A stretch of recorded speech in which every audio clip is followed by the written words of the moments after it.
এই ভাইয়া আইনের ঊর্ধ্বে কেউ নয়। সুষ্ঠু তদন্ত করে বিচার অবশ্যই হবে, আসল ঘটনা উদ্ঘাটিত হবে। নমস্কার। এটা কেউ দাবায় রাখতে পারবে না। নমস্কার। আপনারা জানেন এই ঘটনাকে বিএনপির উপরে চাপানোর জন্যে মুরাদনগর থানার ওসি এক সাংবাদিক, আওয়ামী লীগের সাংবাদিক নিয়ে আসছে। তার ভাষ্যে বলেছিল বিএনপির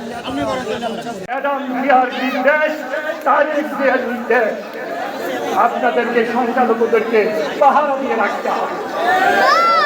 সাংবাদিক সম্মেলন করে আমি বলি আমাদের বিএনপির নেতা কর্মীদেরকে চোখ কান খোলা রাখতে হবে, কারণ আমাদের বিরুদ্ধে যে ষড়যন্ত্র চলতেছে এই ঘটনাটাই প্রমাণ।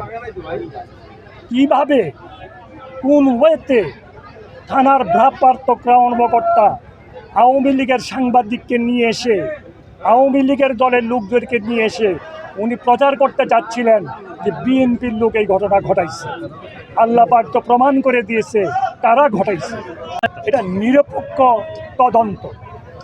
নিরপেক্ষ তদন্ত চাই, যাতে আসল ঘটনা বেরিয়ে পড়ে, আমরাও যাতে জানতে পারি আসল ঘটনা কি।